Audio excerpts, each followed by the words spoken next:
Info kembali menemani aktivitas Anda.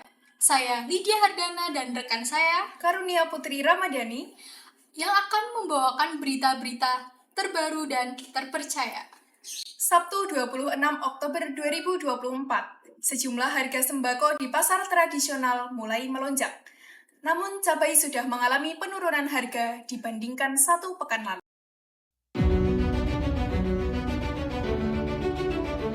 Sebagian harga komoditas pangan rata-rata nasional naik pada hari ini. Lansir data panel harga pangan Badan Pangan Nasional Bappenas pada Jumat 25 Oktober 2024. Dari 21 komoditas terdapat 11 komoditas naik dan 8 komoditas turun. Komoditas yang naik harga yaitu beras premium, beras medium, bawang merah, bawang putih bonggol, daging ayam ras, telur ayam ras, gula konsumsi, tepung terigu, dan garam halus beriodium. Sementara harga beberapa komoditas seperti kedelai biji kering, cabai merah keriting, cabai rawit merah, minyak goreng, ikan tongkol, dan ikan bandeng menurun dibandingkan dengan harga kemarin.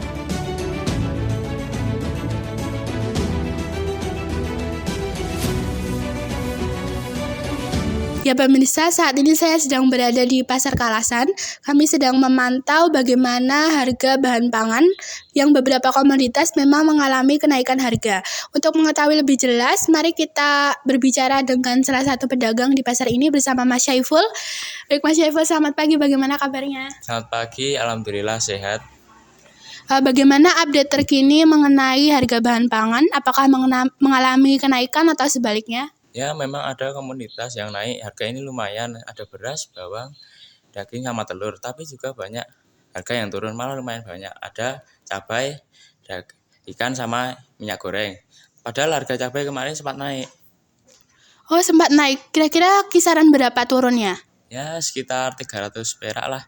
Tapi itu mendingan sih daripada nggak turun sama sekali.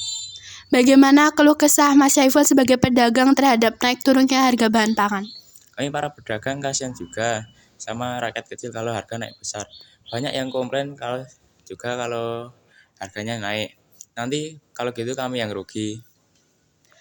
Untuk pertanyaan terakhir deh, bagaimana harapannya terhadap harga bahan pangan ke depannya? Ya, semoga stabil lah, tidak ada lonjakan kenaikan harga. Baik, terima kasih banyak sudah menyempatkan waktunya. Selamat menjalankan aktivitas kembali. Ya, sama-sama. Baik pemirsa, itu dia salah satu percakapan kami terhadap pedagang. Dan kami tadi juga sempat memantau terdapat kenaikan harga di harga garam halus sebanyak 0,95%.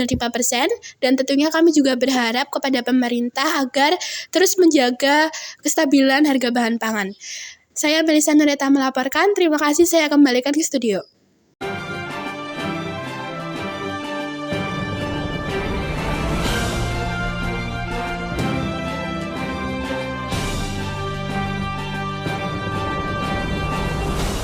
Selanjutnya datang dari para warga yang terkena dampak akibat pembangunan tol Solo Jogja.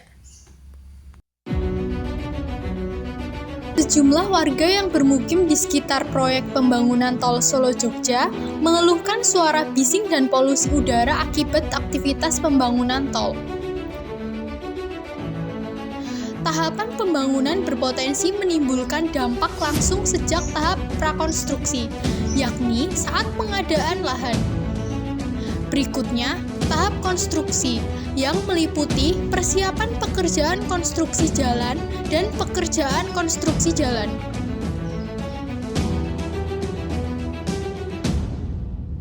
Baik pemirsa, dapat kami kabarkan dari Desa Kedulan, salah satu desa yang terkena jalan tol.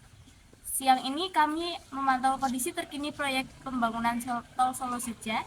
Untuk mengetahui lebih jelas lagi, saat ini saya sedang bersama salah satu warga yang berkediaman di sekitar sini dengan Mbak Kalia. Selamat siang Mbak Kalia. Siang. Iya, bagaimana kabarnya hari ini? Alhamdulillah sehat, baik. Apa sih dampak dari pembangunan jalan tol di desa ini? Kalau dari saya sendiri, jadi dampaknya tuh Yang pertama itu suasananya tuh jadi bising gitu kan. Nah, sampai jendela kamar saya itu sampai getar gitu, dan beberapa warga sekitar tuh beranggapan kalau itu tuh gempa.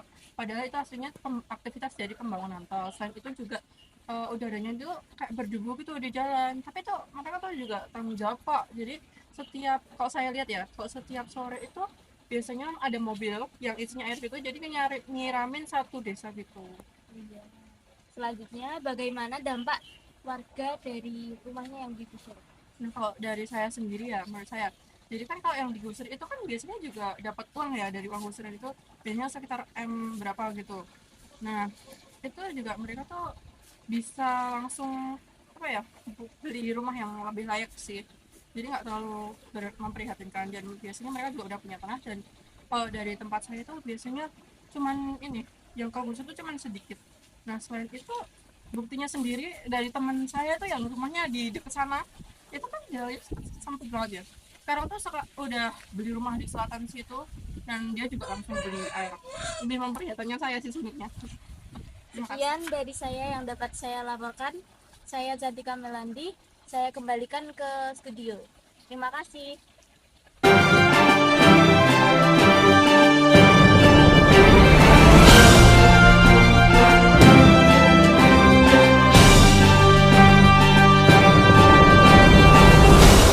Sekian seputar info hari ini. Saya Karunia Putri Ramadhani. Saya Lydia Ardana, Mewakili segenap kru yang bertugas pamit undur diri.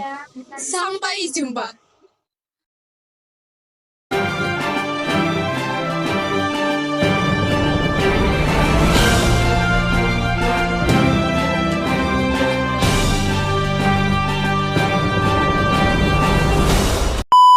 Sekian seputar info hari ini. Saya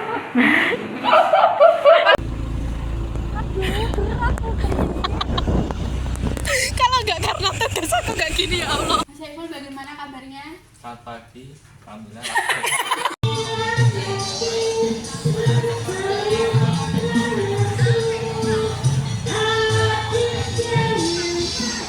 Alhamdulillah sehat. Baik. Oh iya, apa sih Sampai jumpa.